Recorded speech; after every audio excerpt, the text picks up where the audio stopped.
What's good, bowl gang? Season's been over for a couple weeks now. I think we've had time to digest what was, what could have been, and hopefully what could be going to the future.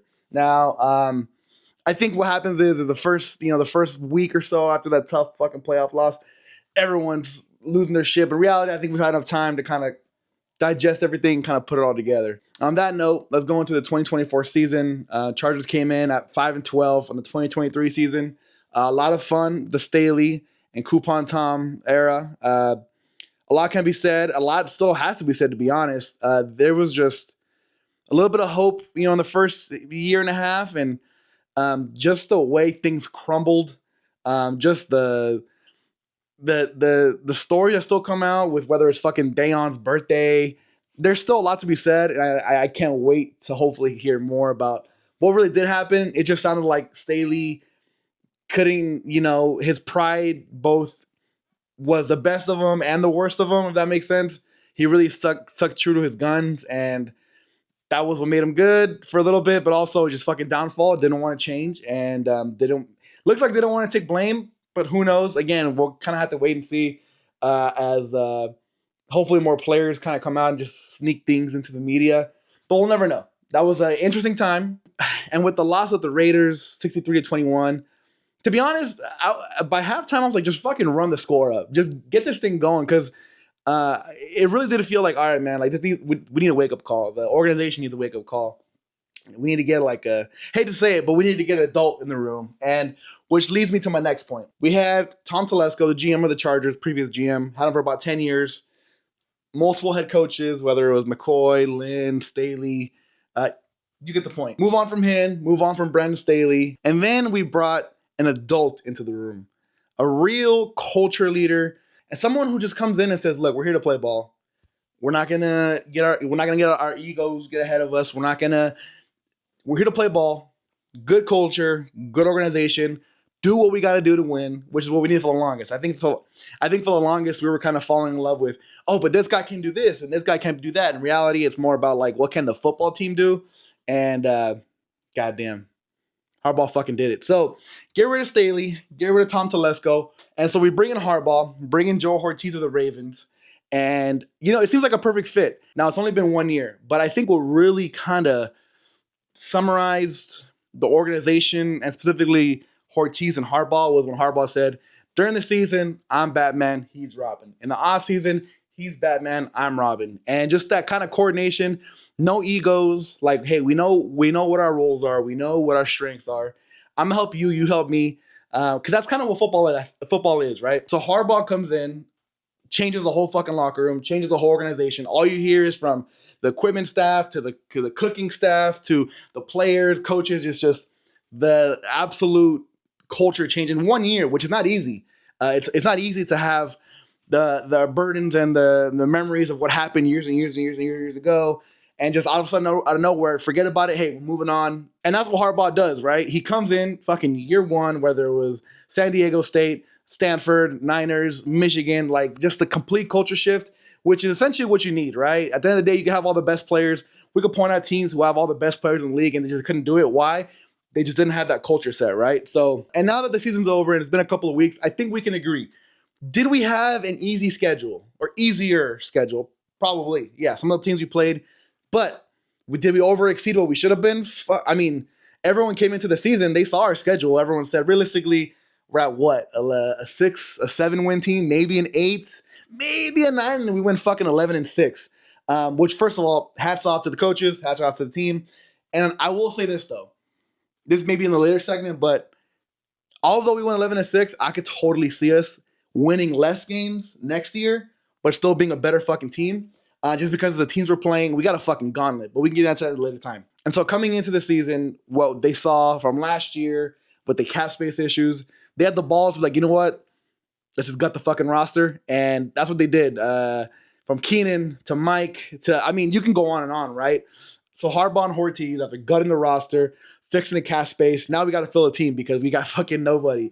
So when you bring in free agents, typically they're free agents for a reason. If your team really loved you that much, they would have kept you. So a lot of times it's a 1-year deal, 2-year deals, or, we got to just fill a spot. He can do okay. And, for the most part, they nailed it out the park.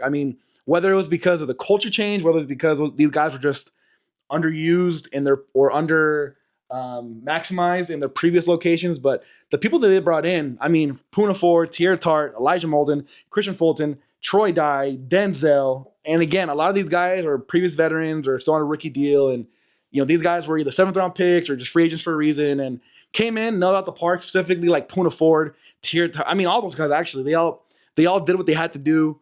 Contributed day in and day out. What more can you say? I mean, on the offensive side, I know people are going to shit on Disley, but Disley genuinely out exceeded expectations from us, especially considering his previous stats with the Seahawks. Did what we had to do? Unfortunately, the playoff game didn't go how we should have been, but like, take it for what it is. That dude should not have been tight end number one, or at least he wasn't brought in to be tight end number one. Over exceeded his stats, his numbers. Hats off to him. On top of Disley, we also get J.K., someone to come in, a veteran, and kind of fix the running game, get a little bit more explosiveness, which is we just kind of had none of that last year. Efficiency could have been a little bit better for the most part. I think it was part him, part also, I just feel like we got away from the run game. Too many games where it's just like, hey, man, we got to stick with it. But J.K. brought the vibes, great human being, all the podcasts, all the video interviews I've heard from him, amazing guy. Everyone loves him. Comes in, brings some more juice, brings some more pop, and more explosiveness, basically. The running game was so dead last year. It was literally like 3 yards, 4 yards, 1 yard, -1, 5 yards, 4 yards, maybe a 10. I mean, JK, the Raider game alone, some of those big plays. So hats off to them. Hats off to the free agents.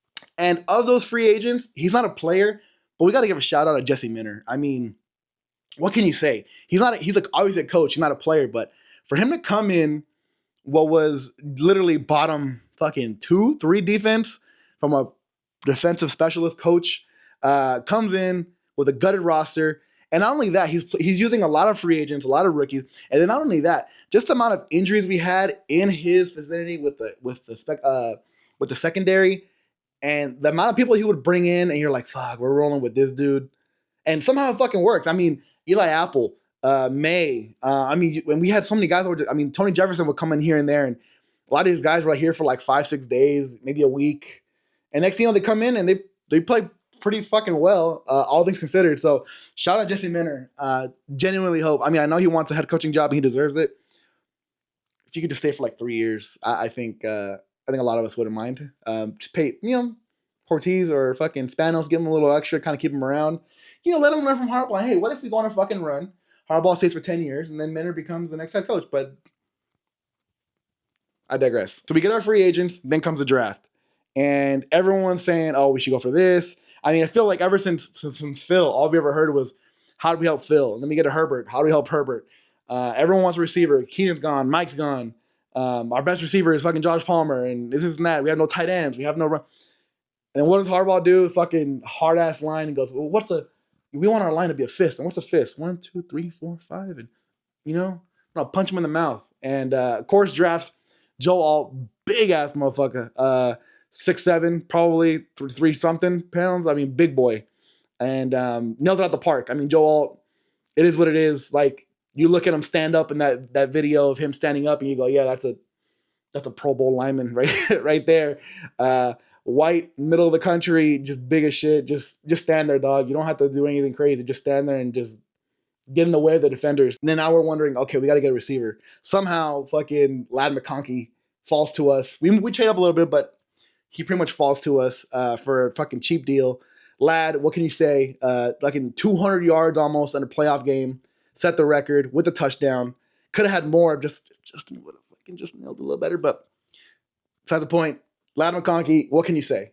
Dude's the number one receiver. You hate to say it, but it's one of those, first one in, last one out kind of guy, a coach's son kind of guy, hard worker, hard hat receiver. The dude's white, okay? He's white and small. Who cares? Move on. He's fucking dicing dudes up. Take them all day. So we get Lad. A couple of the notable rookies. Colson, couldn't quite see him exactly what, he was hurt during most of the season. Comes in here and there, but we hope, next year it takes that big step to really become that like run blocker or run defender that Perryman was. So you can let Dayon kind of fucking roam around. Justin Aboybe, didn't really get to see him much. We'll see if he can make progress. The notable corners that we got were Cam Hart, Tar Heap still. I mean, what can you say? Hart, amazing run defender, big boy, big hits, and then still, dude, for a 5th-round rookie, what can you say? I mean, dude, like, not an all-pro, Pro Bowl or anything like that, but just dude was legit and holding dudes down. Again, rookie year, you know, like for corners, not easy, especially in the fucking 5th round. That's not easy. So hats off to both of them. You know, we'll see what happens with Brendan Rice. I still like him. Probably needs a little bit more work on his route running, but I could totally see him replacing Joshua Palmer. Where a lot of people shit on Joshua Palmer, but there'll be no slander here. He does what he has to do. Dude's a great receiver, you know, plays tough, and I think that's what we expect of Brendan Rice. But I digress. And Kamani, same thing, has things to work on. We'll see what happens in 2025. Had a great fucking touchdown catch against the Broncos, so I'll give him that. At least we know there's some ability there. So shout out to them for making the roster. Hopefully we see more of them from next year. And so this Charger team with a bunch of free agents, with a bunch of rookies, gutted roster, comes in and they go 11-6. Now, did we have an easier schedule than predicted? Probably. But did we fucking over exceed? I mean, yeah, no one had us. I personally had us going like 7-9 or 7-10. You know, like most people had us on that 7, 8, maybe 9 win, but I was like pushing it. We fucking got 11-6. This is arguably the worst the team's going to be constructed, just considering the amount of free agents and rookies we had to play, and the limited cap space. Going into the next couple of years, the amount of cap space we have and could have with certain cuts could be fucking insane. We have a pretty fucking tough gauntlet of a schedule. But hey, you know, if you want to be the best, you got to beat the best. The only saving grace is the fact that most of those like tough ass playoff teams. I think almost every single one of our home games are playoff teams, but they're at home. So you hope to have a little bit of leeway there. And our easier games are going to be away. So, you know, you hope, again, we can get hit that 10-7, 11-6. Fucking, if you can get to 12, if you can get to 12-5, you know, fucking 13-4 somehow, you can get there, you know, all things considered, you're looking all right. Now, the NFL's been around long enough to where there's certain unwritten truths, essentially, because a lot of times there's so much funky plays, so many funky games and things like that are unexpected that the ball just doesn't bounce your way or it does bounce your way. But certain truths over a big enough span can kind of tell you the truth of what's going on. Now, when it comes to football, we're trying to figure out how good you are. Again, we had an easy schedule last year. We're going to have a tough schedule next year. But the truth is, if you're a good team, you beat the teams you're supposed to beat, and you stick around with the good teams. And if you're a really fucking good team, you beat the teams you're supposed to beat, and you have a positive win-loss record against really good teams, right? And I got to say this is the first year in a long time to where when we played a bad team or teams that we were supposed to beat and we were winning, I was comfortable. I hate to say it. I was chilling. I was all right, cool. We're probably going to win this game.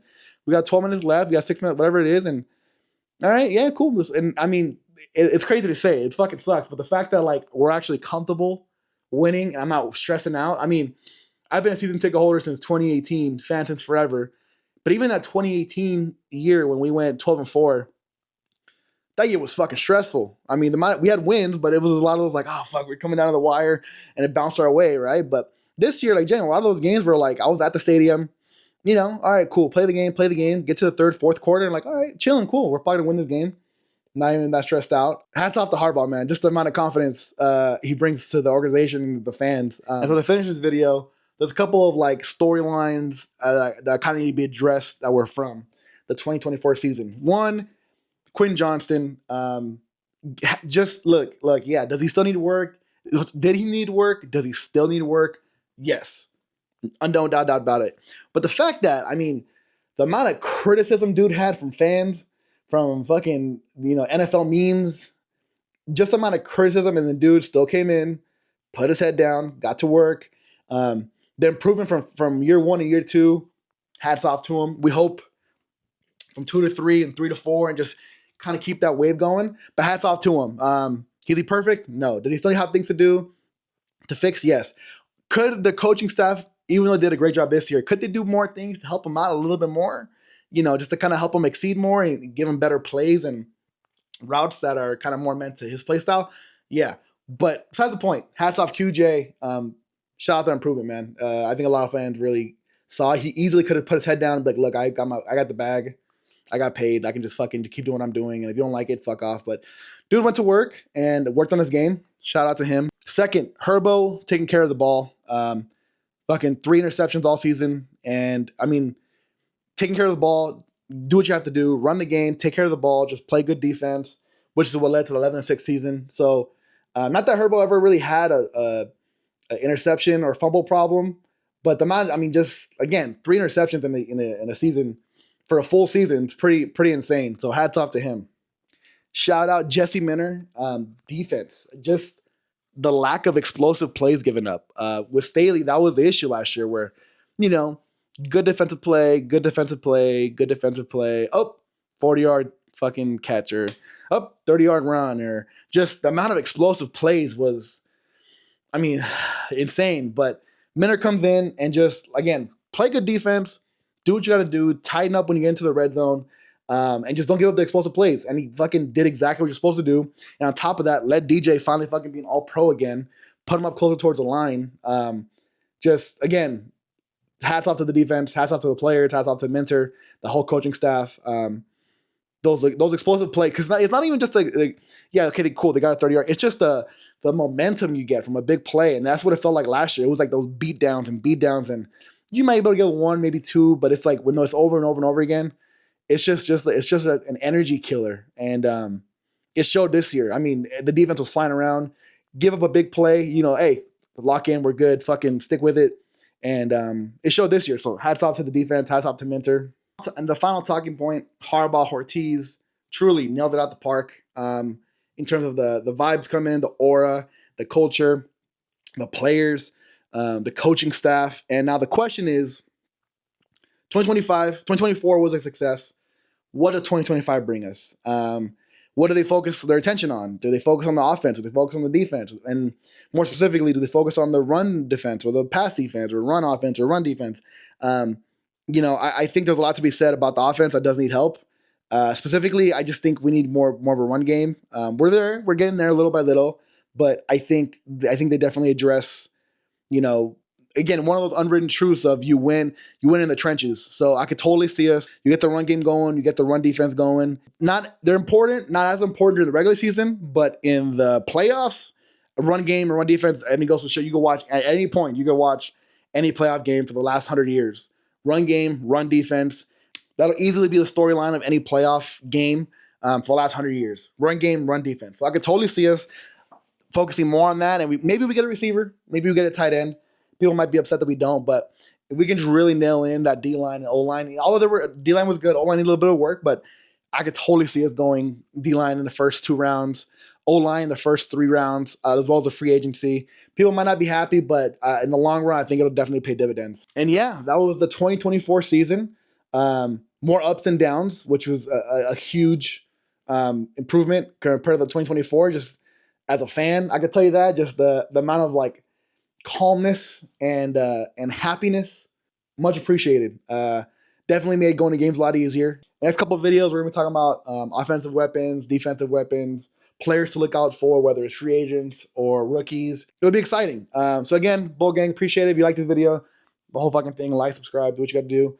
Leave a comment if I missed anything, if you think I was wrong on certain points. But I feel like for the most part, it's been a couple of weeks now. We all can kind of decompress, and I think we're all kind of on the same page of, of what the season was, what it could have been, what it should have, what we thought it was going to be, and then what it could be for next year. So shout out, appreciate you guys. ASAP, any squad, any place, Bull Gang, bolt up. See you around.